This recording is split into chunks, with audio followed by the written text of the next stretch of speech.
I'd like to say good morning to all the brothers and sisters out there in social media land. This is indeed a great day to be alive.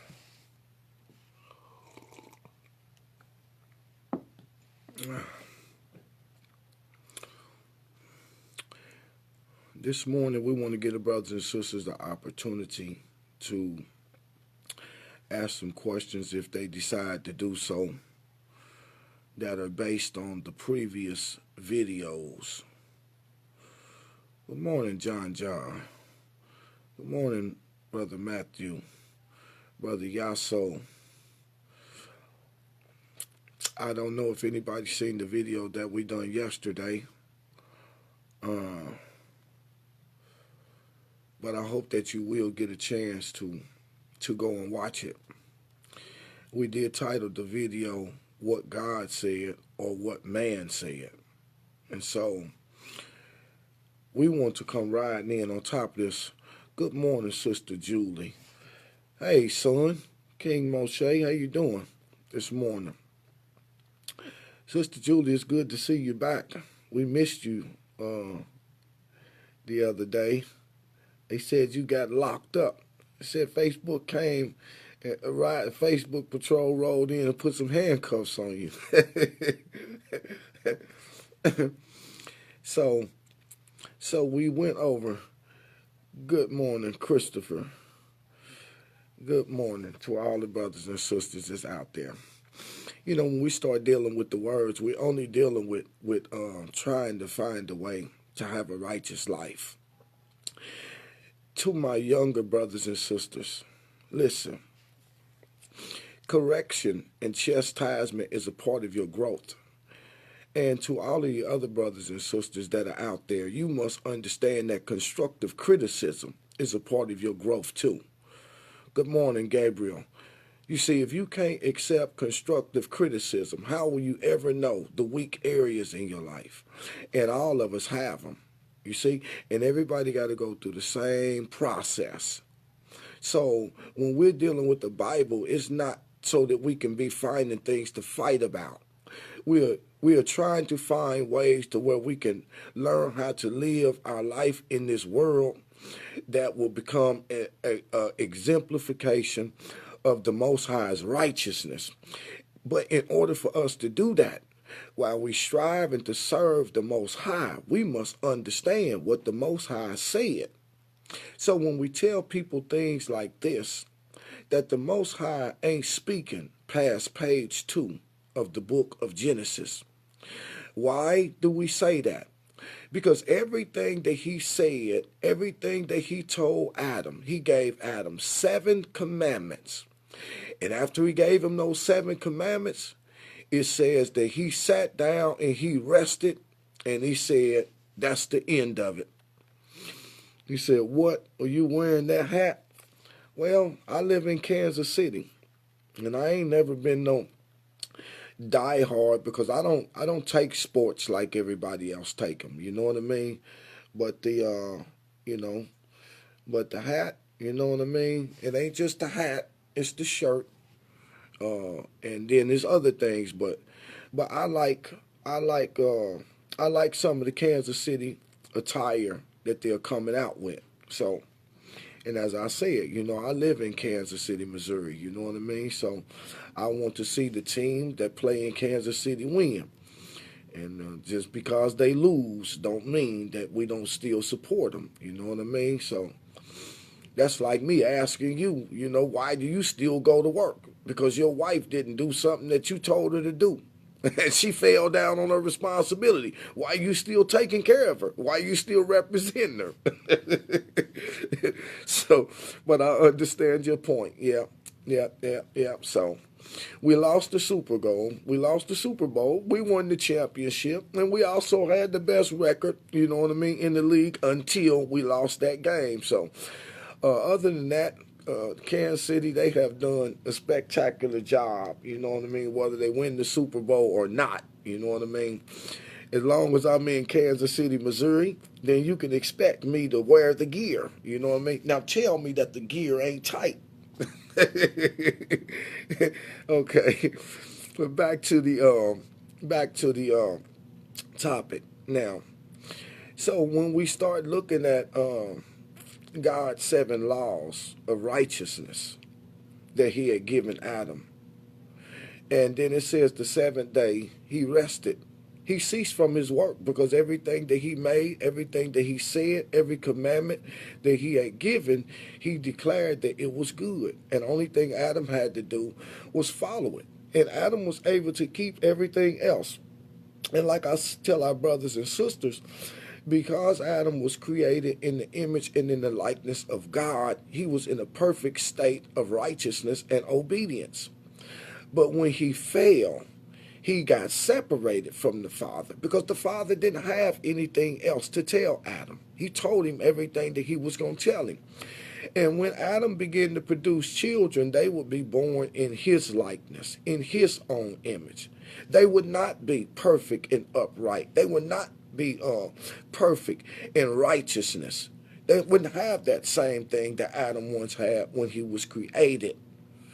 And so because of that, you you came a lot of laws, and some people have a habit of misunderstanding what's being said.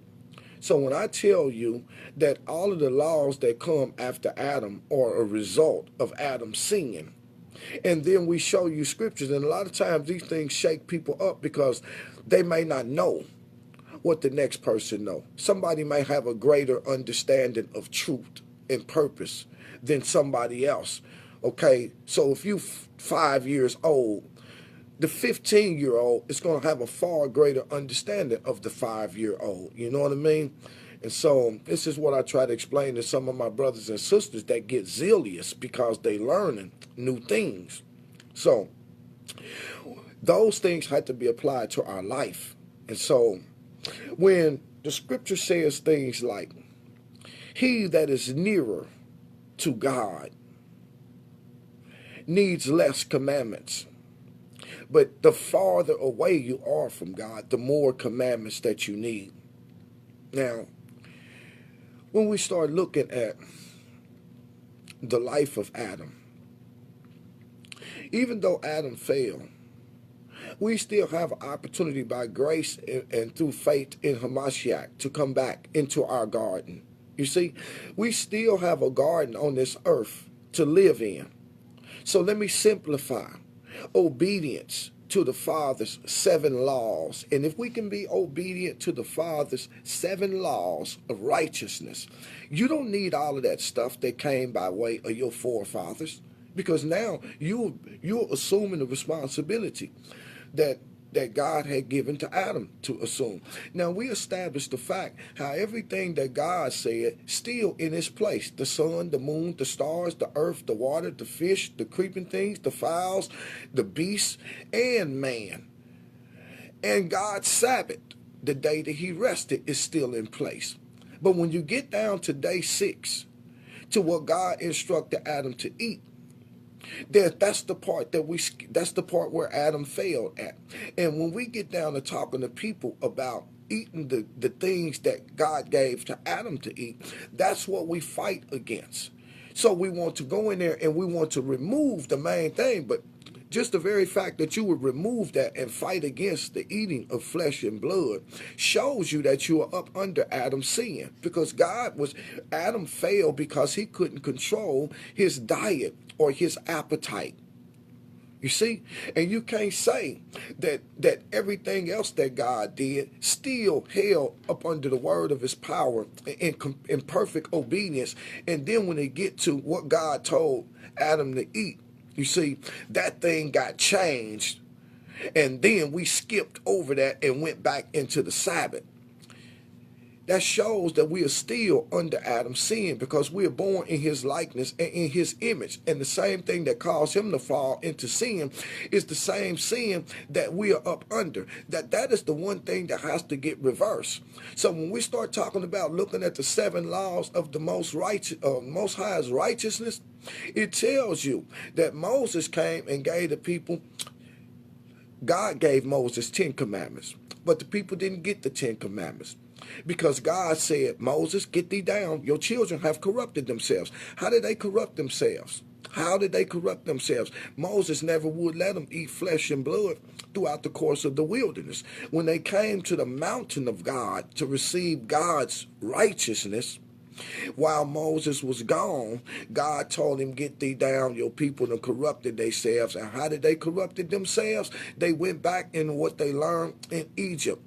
They made a golden molten calf out of their earrings and out of their jewelry and out of their gold. And then they sacrificed God's animal, spilt the blood so that they could eat the flesh. And God himself said, your children have corrupted themselves. So when Moses got down there, those 10 commandments, those laws of life, the people never got, because Moses was furious and he broke the tablets. He broke the tablets of stone into pieces. But sometimes we do things, and Moses was a mortal man too. He done something that he realized, man, I wish I didn't do. I wish I didn't get so angry to where I broke him. Now I must go back up to the Most High, and I must intercede on behalf of these people. I must intercede on behalf of them again. So when Moses went back, he said the people, they're not ready to receive it. I know they came out of Egypt. They don't know nothing but this culture, but they can't handle your words right now. Please suffer me. And to suffer me means to permit me or to allow me to give them other laws, that when the time is fitting and you send your son in the world and they are ripe for hearing your word, then they can receive the laws that they can't receive today. So Moses took those 10 laws that they didn't get and multiplied them by 100. You see, multiplied them by 10. And so what he did is he ended up with 90 laws in the absence of the 10 laws. He ended up with 90 laws that the people, that even though the people had them, it still wasn't what God wanted them to have. Because they didn't need the 10 laws from the jump if Adam never sinned. When the Pharisees and the scribes got them, they multiplied Moses' 90 by 100. They multiplied Moses' 90 by 10. So now you got all of these laws. And the Pharisees and scribes, the laws are innumerable. But the laws of the Son of Man are 7. The laws of God, the laws of the angels are 3. You see? The angel over the power of the air, the angel over the power of the sun, the angel over the power of the water. The laws of the angels are 3, but the laws of the sons of men are 7, because it was those 7 laws that the Most High had given Adam. And when we come to understand this, it is better to operate by what God had given us than to try to operate by what came as a result of a man singing, because you can't do it. Because it's not what God said in the first place. So for our life, let us take a look at the 7 laws that the Most High had given Adam. Because once the promised child came, he came to undo the sin that Adam committed, which was against the Father. The Messiah didn't come into the world for anything else other than to stop men from shedding the blood of God's innocent creation and eating them. That's the only reason why he came. And so once the altar was destroyed, the priesthood was destroyed, and the temple was destroyed, and now man had direct access back to God through the intercessor who came to destroy that thing. Jesus was the one that Moses spoke about that would come to complete the other half that he had no control of getting the people out of it. You see? And when we understand that, the Messiah brings us back into the garden of the life that we are living by faith. Let me show you. When God made the garden, he made everything in the garden, and he made it beautiful. And before Adam got there, it was no rain, no nothing. He made the garden where it took care of itself. And then he put man in the garden. So let me show you and what he told Adam. He told Adam the first commandment was to be fruitful. And this, when you in your garden and you operating by the Most High's laws, 7 laws that he gave Adam, you don't need to be dealing with all that other stuff. All of that other stuff are for the people that are far away from God without an understanding, for a means of preservation until they can comprehend God's righteousness. So the first law he told him is to be fruitful. When we accept the grace that comes by way of faith in Messiah, the Most High puts us back in our garden. And the first thing he told Adam was to be ye fruitful. Be ye fruitful when he made him. Whatever it is that you know how to do, you teach somebody else how to do. If you know how to do righteousness that's productive for life's living, you teach somebody else how to do it. If you have learned how to be responsible for the things in your life, you teach somebody else how to do it. Because every time you teach somebody how to do something that is grand and beneficial in this world, you have been fruitful. You have been fruitful. The second thing is to multiply. And the fruitful and the multiply goes together, because before you teach anybody something, you first must have to be up under instructions and be obedient in order to spring forth fruit. Blessed is the man that walks not in the counsel of the ungodly, nor stand in the way of the sinners, nor sit in the seat of the scornful, but his delight is in the law of the Lord, and in his law he meditates day and night. He shall be like a tree planted by the rivers of water, and he shall bring forth his fruit in his season. So the commandment to be fruitful has everything to do with receiving the instruction and understanding your responsibility so that you can learn and then you can grow. And at the appointed time, those things that you have learned, those things that you have grew from will now become fruit for other people. And what the fruit does is moves us into the second commandment that God gave Adam, to be fruitful and to multiply. Because when you teach somebody how to do something that you know, when somebody is learning off the life that you have lived, you have multiplied the things that have came by way of your fruitfulness. You have multiplied. When you can teach some young man or some young woman how to hold on to their marriage, when you can teach a young man or a young woman what it means to be able to accept chastisement, what it means to be able to accept constructive criticism, what it means to be able to do this or do that. And when they learn that thing and they start incorporating those principles into their life, then guess what? You have multiplied the gifts that the Father have given you. And then they go and multiply the same things. So the first thing was to be fruitful. The second commandment was to multiply. The third commandment was to have dominion. Because you got to understand that once Adam got to the point to where he understood what his responsibility was, then now he would be responsible for kingship. That means that God will say, okay, now you know what your responsibility is. I'll bring you a wife, or I'll bring you a woman. Okay, so it's like this. When you in your garden, in your life, too many men are chasing after women and they ain't got themselves together yet.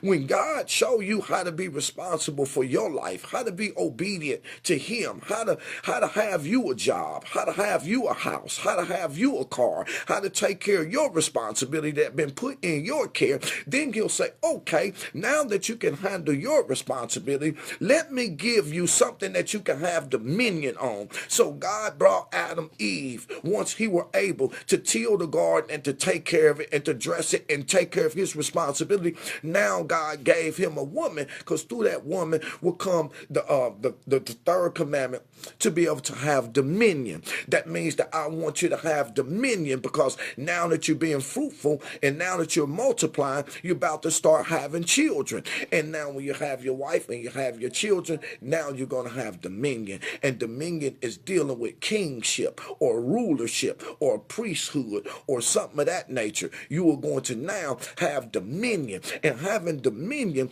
is not being domineering or not being a tyrant, but to have dominion is to become to your wife and to your children in your garden what the Most High have been to us. Like a king reigns over his subjects, because dominion is coming from the word kingdom, the king's dominion, the king's domain.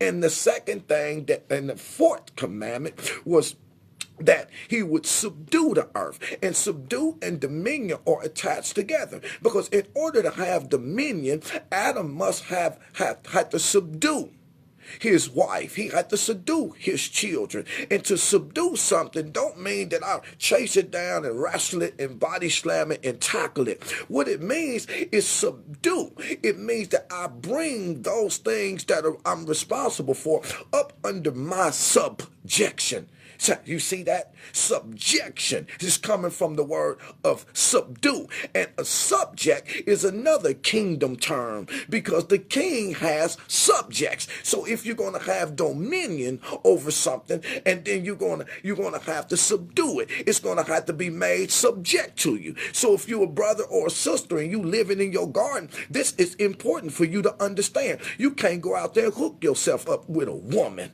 that will not subject herself to you. You can't have children that will not subject themselves to you, because you have a commandment to subdue as you have dominion. Subduing a thing is directly attached to the dominion, because you can't have dominion or kingship or reign over something that you ain't brought into subjection yet. You see? What's that for? It's 5. 5 is going to be replenish the earth. Because once you have dominion, and then once you have been fruitful, and once you have multiplied, now you have dominion, and it's your responsibility to subdue those things and bring them up under your subjection.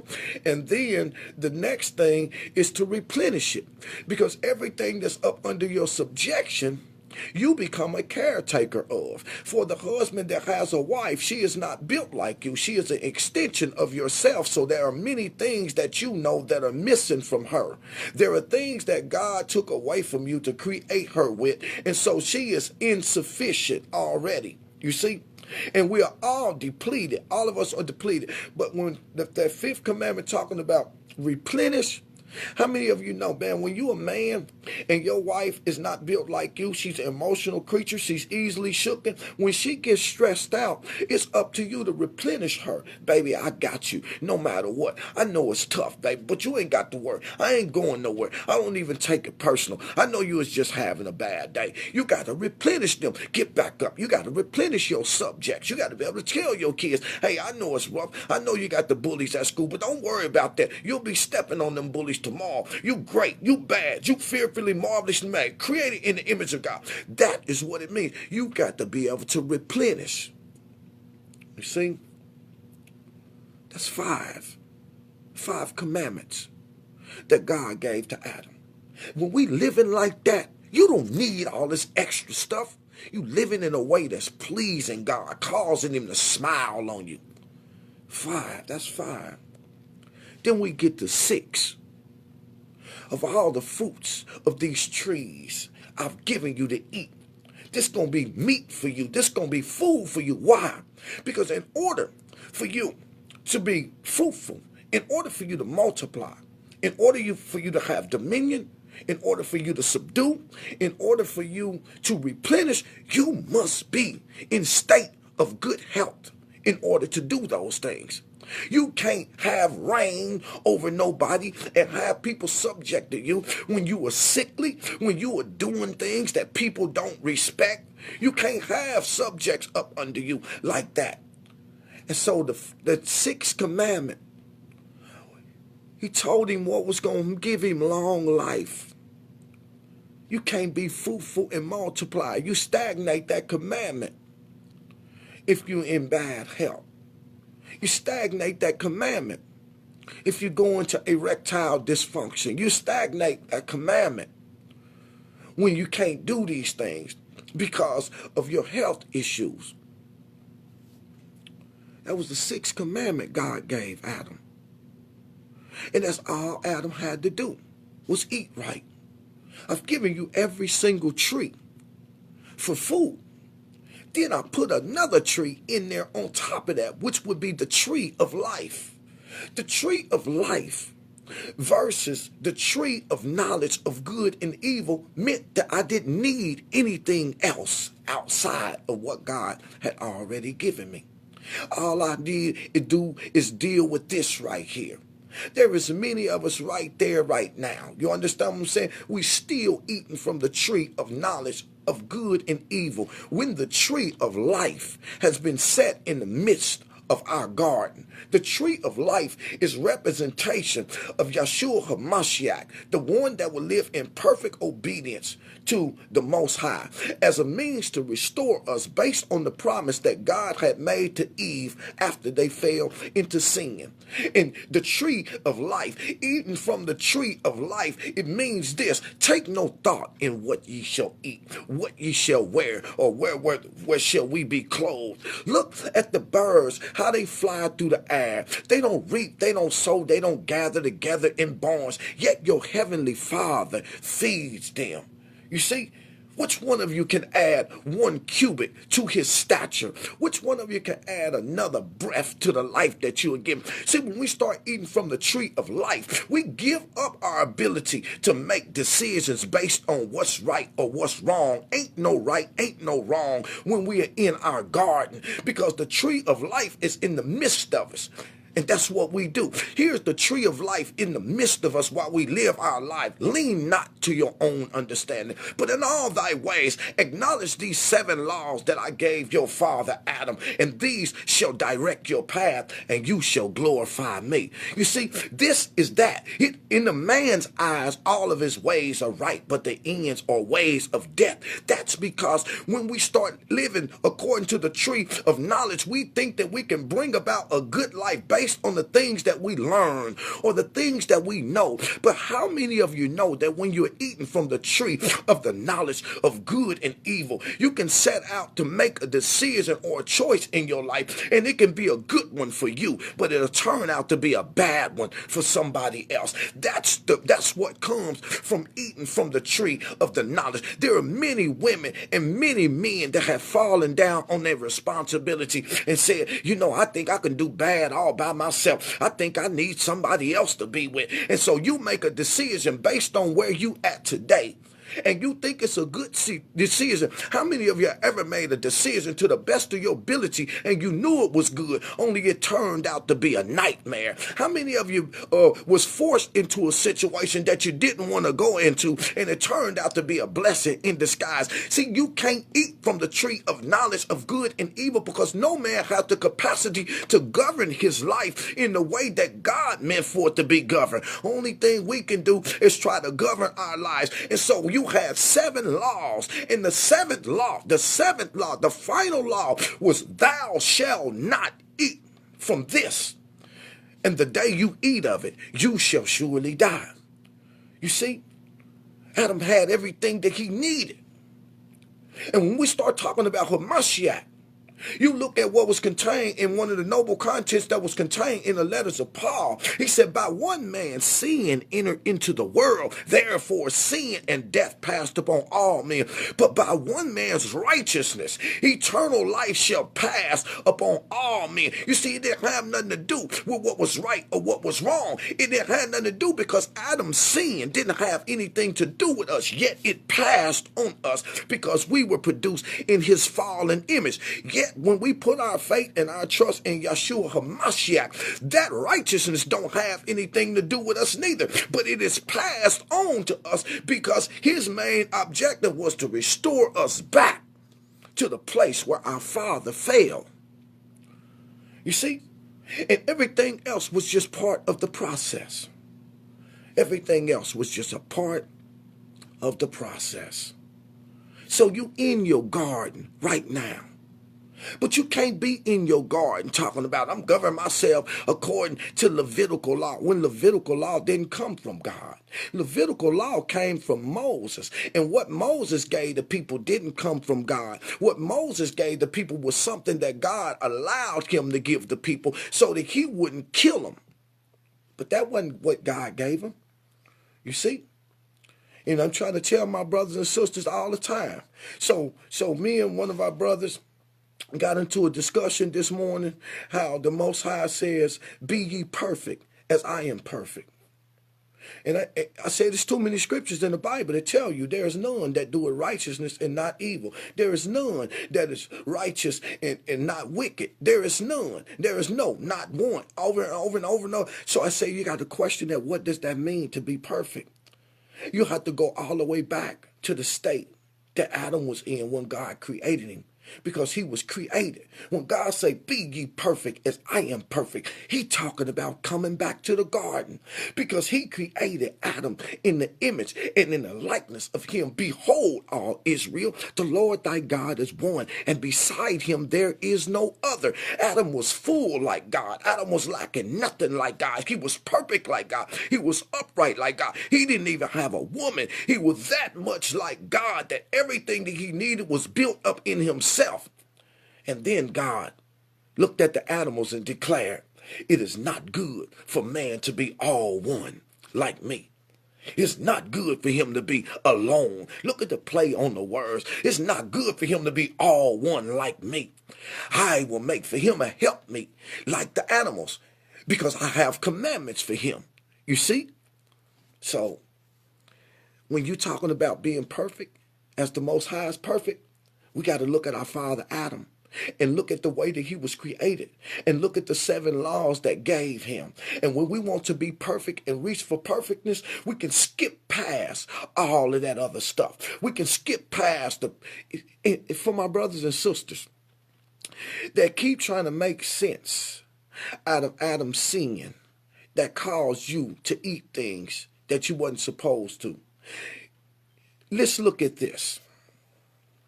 Let's hypothetically say, according to Leviticus 11, you have the right to lay hands or shed the blood of beasts. Well, let's take a look at Levitical law itself, dealing with the clean beasts. Okay, Levitical law itself declared that the blood that would be spilled would be in exchange for a man's blood that was on the verge of being spilled. It didn't have nothing to do with eating. Here's another thing concerning the Levitical law. A man had to bring his animal into the tabernacle. The priest had to lay his hands on the animal. That animal had to be raised from its infancy. That animal had to be raised from its infancy and be cared for in the way that God told Adam to care for it. Then it had to be brought to the temple, which there is no temple. Then the priest had to take the animal and lay his hands on the animal and pray the blessing over the animal, which there is no priest. Then the priest was given a specific methodology as to how the animal would be slaughtered or how he would be killed. The priests were given instructions as to what would be done with the blood of the animal. What parts of the animal would be given back to people to consume? What part of the animal would be burned with fire? What part of the animal the priests would keep for themselves? You see, you talking about Levitical law, and you don't have all of these things in place. You have be done what they told Paul not to do. Only tell them, do not sacrifice things to idols and eat them. When you start trying to justify Levitical law and you don't have the Levitical law in place, you are in error and God is going to kill you. And I know that sounds rough. But it's all written in the scripture that he who eats dead things is a consumer of death because God never gave us dead things to eat. Now, when you're looking at trying to justify what you eat eating because of Levitical law, and you know that you don't have no priest, you know that you don't have no temple, you know that you don't have no altar. Why don't you have one? Because Jesus completed the second half of what Moses declared. And when Jesus died, it said the earthquake came to fulfill the prophecy that he told the disciples. I tell you the truth, I don't care how beautiful this temple is, there shall not be one stone left on another. So the temple came down, the veil came down, the altar came down, and the Levitical priesthood was destroyed because of the corruption of their heart. Now the way have been made for us to have direct access into the favor of God through faith in Hamashiach, without the spilling of the innocent blood of the creatures that he had created, that he had given life to, that he had given a commandment to. In the beginning was the Word, and the Word was with God, and the Word was God, and the Word, everything that was made by him, and without him was not anything made that was made. And the Word became flesh and dwelt among us, and we beheld his glory, the only begotten of the Father. You see, Jesus is the one that declared, let us make man in our own image and in our own likeness. God is responsible for creation. God said, God said, God said, God said, God said. But when it got to man, it was let us make the man in our image, in our likeness. By him were all things made, and without him were not anything made that was made. This is the book. This is the book. And you can't justify this stuff. And then you have to also understand the terminology of canon. Canon, which means rod, rule, stick, reed, anything that you can measure a thing by. When the Israelites had failed, the Greeks got a hold to their scrolls. It was the Greeks and the Romans that began to compile the books according to their customs, according to their ideologies. And that canon was a Greek terminology that came from there. And there you can find that even contained within the framework of the word canon, that no matter how noble the contents of our scrolls were, they were left out because they couldn't canonize anything that belonged to us and then it go against their culture. So what they had to do is they tweaked it. In every place that it came to the diet, they made it go against God, not as a means to keep God's people stuck in their father's sin. So when you see things like Jesus, he desired to eat meat, he desired to eat flesh, he desired those things, you got to understand that because of canonization, they left the noble contents out that would tell you that the Most High told Mary that she should give birth to a holy child, that she should neither eat flesh meats or drink strong drink or wine. When Jesus was born, it was the same command. He shall neither eat flesh or drink strong drink, and neither shall a razor come upon his head. John the Baptist, the one that came before him, when his mother got the word, when his father got the word that he was going to produce a child and went deaf, God started speaking to the mother that she should never eat flesh meats nor drink strong drink. His father wouldn't eat flesh meats or drink strong drinks, and his father was a priest in the temple. He was a priest in the temple. Then when you get all the way down to them being born, it came in your KJV, your canonized version, and John the Baptist cried in the wilderness with camel's hair. In his diet was locusts and wild honey. But see, locust is a fleshly animal that God created and gave life to. When you start looking at the true context that was left out, it'll tell you that John the Baptist ate the fruit from the locust tree and ate wild honey. When you start looking at the miracles that he did, and he sat on a hill and they said, send them away because we ain't got nothing to feed them. This is a desert place. This is a desert place, and we need to see them. Okay, feed them there. Where we gonna go to buy bread from? He didn't say where we gonna go to buy steak from. Where we gonna go see what you got. Here's a lad that got 2 fish and 5 loaves of bread. That's the canonized version from the heathens that compiled our scrolls and made them move according to their culture to keep the true people in sin, because everything got to line up with what God did in the garden with the fruits, the trees, the vegetables. Henceforth, our true holy scrolls declare that he fed the people with 7 clusters of grapes and 6 barley loaves. That's a precept that goes right there on top of what God did in the garden. All of these things that are in there, they're in there for a reason.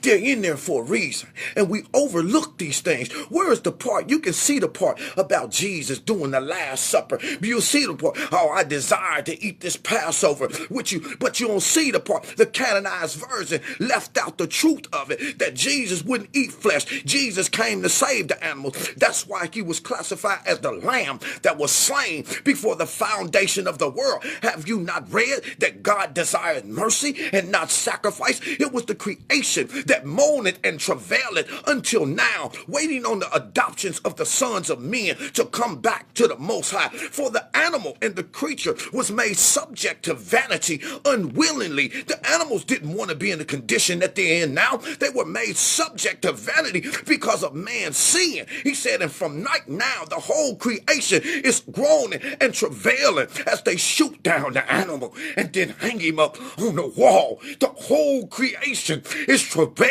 and groaning as we look at the slaughterhouses, killing up everything and then putting them on men's plate. The whole creations are groaning as we see the fish nets and the fishermen killing the whales, killing the sharks, killing all the wonderful species, causing all of the animals to go extinct. The whole creation is groaning and travailing, waiting on the sons, saying, how long will you simple ones love simplicity and you scorners delight in your scorners, because you have not turned in my reproof, because you never called when I asked, you didn't answer when I called, because you never came when I stretched out my hand to you. You will call on me in the day that your calamity comes up on you like a whirlwind. When trouble comes up on you like you ain't never seen before, you will seek my face early, but you won't find me. You will call and I won't answer, and I will laugh at your calamity, because what a man sows, that he shall reap. Any man that thinks that he can mock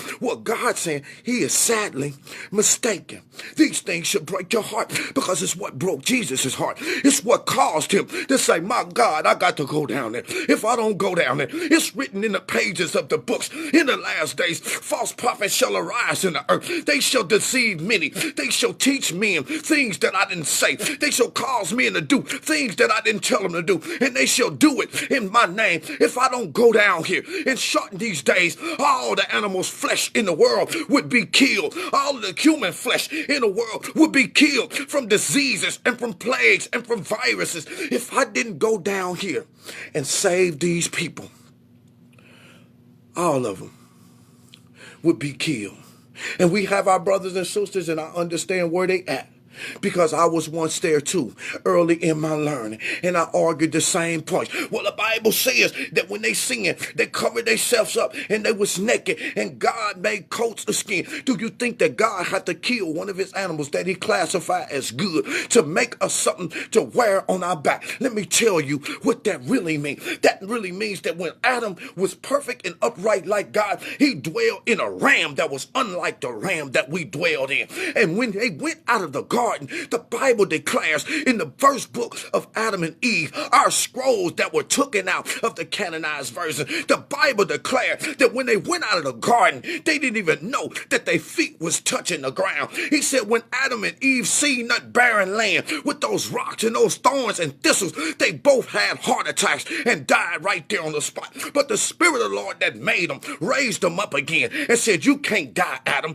You can't die, Eve. You have transgressed my law. You have transgressed my law. 5,500 years till the Messiah get here, that you and your children are going up under a supper. It was Adam that when he came out of that garden, he began to weep and he began to wail. Why? Because he looked down and he seen that his flesh had been changed. His nature had been changed. See, Adam wasn't in no flesh and blood. That's why in the book of Noah, in the book of Genesis, where it said, Noah, my spirit shall not always strive with man. It shall not always strive with man. For for he is flesh. He wasn't always made out of the flesh that we think. Adam wept about that when he looked down and seen that he had the flesh that we have now, that was prone to sickness, that was prone to things that he never even thought about when he was in the garden, when he seen the flesh that he was living in, that couldn't do right, that couldn't see God no more, couldn't talk to the angels no more. He wept and he wailed.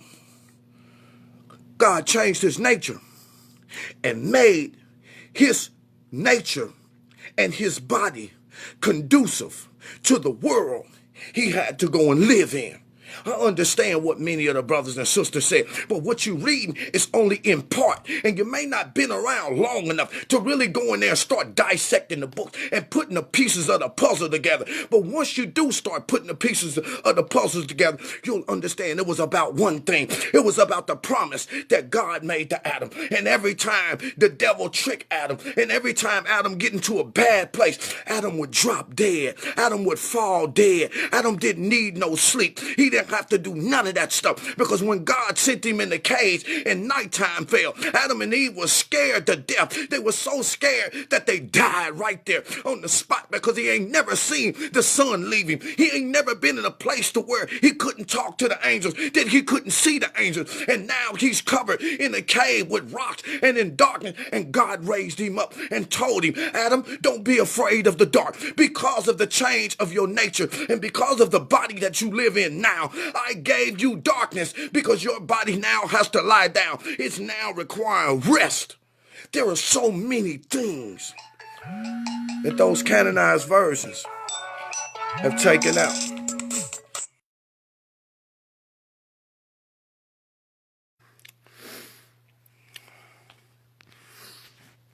So, and so I try to get some of the brothers and sisters. So what we're going to do is we're going to focus on the fact that we are in our garden now. We are in our garden. Just come back to the 7 laws of the Most High and quit trying to keep all of that stuff that God didn't give them. The evidence that God didn't give them all of that stuff is the Messiah. So how can you say that you believe in Jesus and you still trying to hold on to everything that's contained in the Torah? Haven't you read that the pen of the scribe was in vain? They written things down that the Most High didn't say. Haven't you ever read Jeremiah 23rd chapter? Woe unto them who prophesy according to their own mind, saying God said it, saying God said it. When you can find what God said on page 1 and page 2. And after that, you ain't going to find nothing that God said. What you will find is some man saying what God said, but the prophets already told you that many was going to say, God said, God said. Look at what Paul did. Paul said, God said, or Jesus said, Jesus said. Jesus said it was finished. If Jesus said it was finished, what do you think he did? Got to the right hand of his Father and said, oh my God, Father, I forgot about Paul. I know I already chose my 12, but I meant to get him while he was down there. Do you think that that's how it went? Do you think that that's the scenario that he went through? No, it wasn't the scenario. But see, the Most High is the same as he. You know what Paul represents in this particular hour? Paul represents the other tree that was in the garden that you wasn't supposed to eat from. And those that are eating from that particular knowledge, they are going to do evil against God. So, especially when you don't know what's contained in the Old Testament. So, peace and blessings on everybody this morning.